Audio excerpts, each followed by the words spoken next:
Dipersembahkan oleh, didukung oleh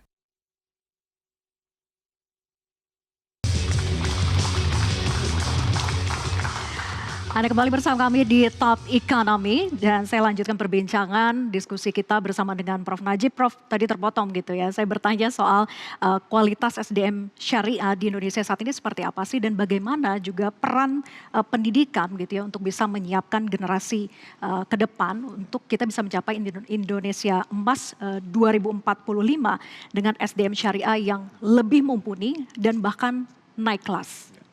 Baik, terima kasih Mbak Vera. Jadi yang pertama tentu ketika kita ingin mengembangkan, menguatkan ekonomi syariah, kita harus berinvestasi lebih serius untuk talenta syariahnya itu sendiri. Nah kalau kita lihat hari ini, sejak 5 tahun terakhir ini, perkembangan program studi ekonomi syariah, ekonomi Islam, Islamic business, dan yang related dengan itu mengalami peningkatan yang luar biasa. Hari ini kita memiliki 900 perguruan tinggi di Indonesia yang menyelenggarakan program studi ekonomi syariah, ilmu bisnis Islami dan macam-macam yang related dengan itu. Dan hari ini ada 2.400 program studi yang berkaitan dengan ekonomi syariah, keuangan syariah dan lainnya. Nah, dari 2.400 program studi itu, kita ini sekarang sudah memiliki 1.240 mahasiswa yang belajar secara serius, sungguh-sungguh untuk memperdalam ilmu-ilmu ekonomi syariah. Jadi dari sisi sumber daya manusia, saya sangat optimis bahwa kita bisa meningkatkan atau mengakselerasi perkembangan ekonomi syariah untuk bisa menjadi engine bagi kemajuan Indonesia di tahun 2045. Nah, memang kita memiliki tantangan tentu pada hari ini karena kita memandang bahwa bagi sebagian besar masyarakat masih memandang bahwa ekonomi syariah itu terbatas pada keuangan syariah, perbankan syariah. Padahal kita harus menjadikan ekonomi syariah itu sebagai sebuah ekosistem yang komprehensif. Tidak hanya persoalan keuangan dan perbankan, bahkan dari mulai kita bertani ya, itu kita harus komit pada implementasi ekonomi syariah di dunia pertanian, agribisnis syariah. Karena di sanalah justru banyak sekali persoalan-persoalan yang jauh dari ekonomi syariah. Kemudian, tapi untuk memahami prinsip syariahnya bagaimana untuk bisa diaplikasikan ke agribisnis misalnya? Iya, tentu saat ini kita punya kalau di kampus ya, kita tidak hanya mahasiswa itu memiliki program-program KKN, tapi juga ada dosen-dosen itu melakukan pengabdian masyarakat. Nah, kegiatan KKN dan pengabdian masyarakat itu bisa kita kombinasikan untuk melakukan edukasi kepada masyarakat dan juga meningkatkan literasi mengenai ekonomi syariah. Nah, sehingga transaksi-transaksi di dunia pertanian, kemudian di sektor tourism, di sektor fashion tadi, di hampir semua sektor kehidupan ini kita bisa warnai dengan prinsip-prinsip syariah. Dan ini harus menjadi satu kesatuan ekosistem yang saling menguatkan, di mana perguruan tinggi itu juga menjadi salah satu bagian yang bertanggung jawab untuk menguatkan ekosistem ini. Ya, link and match itu penting sekali untuk bisa terjadi begitu ya antara dunia pendidikan dengan dunia industrinya. Saya ke Bu Vivi kemudian. Bu Vivi, ketika dari sisi pendidikannya sudah disiapkan Bu, bagaimana matchnya dengan industri? Tadi dikatakan bahwa jangan hanya fokus pada keuangan syariah saja, sebetulnya dari berbagai sektor pun bisa diterapkan prinsip syariah seperti agribisnis misalnya gitu dari sisi pertanian. Nah, bagaimana kemudian dari Bappenas sendiri mendorong agar dari sisi pemahaman, dari sisi sosialisasi itu lebih dihidupkan lagi Bu?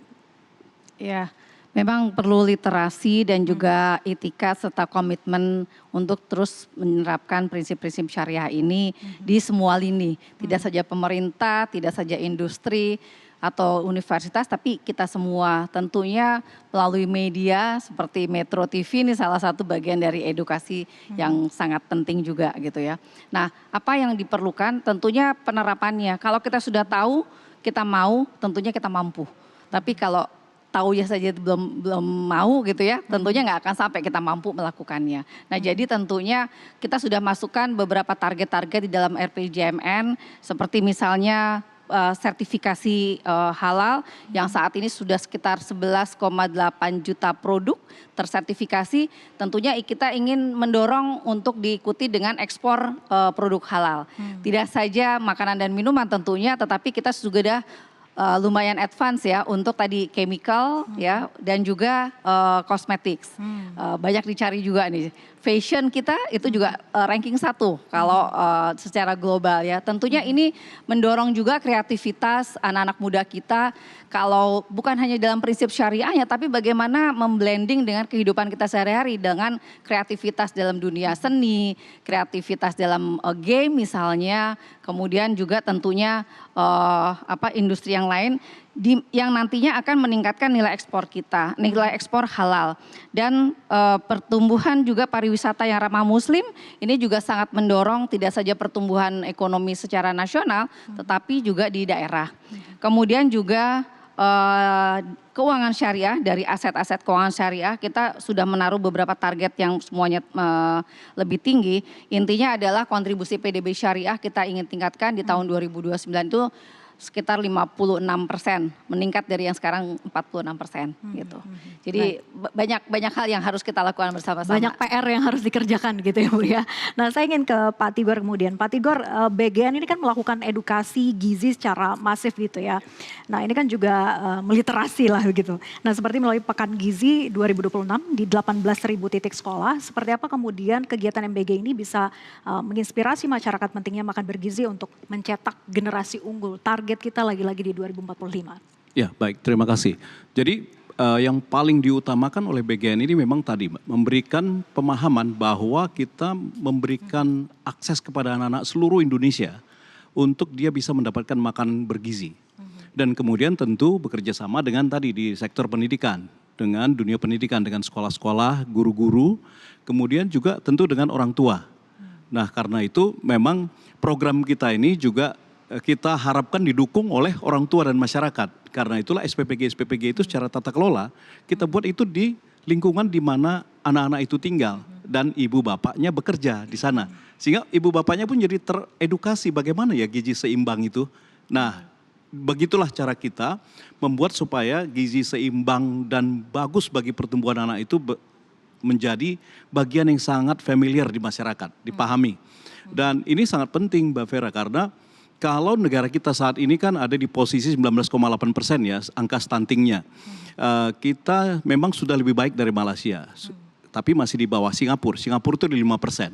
Nah kalau kita mau memperbaiki kualitas sumber daya manusia kita supaya nanti mereka bagus di dalam pendidikannya. Maka angka stunting kita harus kita upayakan terus semakin berkurang. Dengan apa? Memberikan asupan gizi yang baik. Nah dengan asupan gizi yang baik maka ketahanan tubuhnya bagus. IQ-nya juga membaik, kalau kita baca referensi dari WHO ya, apakah yang menjadi akibat dari kalau anak-anak kita banyak stunting? Akibatnya adalah 1, fisik yang lemah. 2, IQ yang relatif di bawah, low katanya. Kemudian yang ketiga, imunitas terhadap penyakit, jadi mudah sakit. Nah kalau ketiga hal ini menjadi profil dari anak-anak kita kan tentu kita akan sangat susah mendapatkan ya generasi emas kita. Eropa, kalau Bapak Ibu mau tahu itu Eropa itu angka stuntingnya hanya 2%. Nah kita kan tentu harus berjuang keras untuk ini. Untuk mengejar itu. Untuk mengejar ini. Iya baik. Nah saya ke BSI kemudian. BSI bicara tentang SDM perbankan syariah begitu ya. SDM BSI berhasil membawa BSI bergerak sangat progresif gitu Pak. Tapi bagaimana kemudian SDM BSI ini bersaing di level nasional tapi juga di internasional. Di globalnya seperti apa standarisasi global yang BSI targetkan? Baik. Mungkin sebagai sekarang walaupun kita di antara bank syariah kita nomor 1, tetapi kalau kemudian di global di nasional kita itu nomor 6. Nah di sisi konteks global waktu itu visi kita menjadi top 10 Global Islamic Bank in term of market cap. Alhamdulillah mulai dari 2024 sudah tercapai dan kita akan menuju ke nomor 3 dan nomor 5. Nomor 5 dulu dan mungkin nanti nomor 3. Mungkin nomor 5 nanti di 2030 kita akan menuju ke sana. Di konteks tersebut saat ini BSI itu juga memiliki cabang di luar negeri yaitu di Dubai dan juga satu lagi yang sedang berproses itu di Saudi. Nah tentunya kita sangat sadar bahwa SDM itu menjadi satu kunci. Maka perlu ada percepatan untuk pengembangan SDM tersebut. Dalam usia 5 tahun ini bahwa BSI sudah mengirim sekitar 100 orang untuk mengambil S2 di luar negeri, antaranya juga di universitas pilihan ada di Edinburgh, ada juga di Australia Universitas New South Wales, juga ada di Bristol, ada di Manchester, dan juga ada di NUS. Tapi on top of kemudian tadi pendidikan formal S2, kita juga mengembangkan program yang link and match, tadi kemudian disinggung hal tersebut. Maka kita punya program namanya Middle Management Development Program, dan juga ada Senior Management Development Program, dan kita bekerja sama juga dengan Global University. Misalnya dengan INSEAD, dengan NUS, dan juga ada beberapa benchmark yang dilakukan untuk kemudian membangun SDM kita siap untuk bertarung di ranah global, gitu kira-kira sih. Baik. Dan nanti di segmen berikutnya saya ingin ke Bu Vivi begitu ya. Seperti apakah sebetulnya roadmap Bappenas mengembangkan 7 sektorial, Bu? Ini sebagai tulang punggung ekonomi syariah Indonesia. Ini menurut SGIE report begitu ya. Ada makanan halal, kemudian pariwisata, fashion yang ramah muslim, kemudian juga kosmetik halal. Tapi dijawab nanti Bu usai jeda, tetap bersama kami di Top Economy Special Islamic Economic.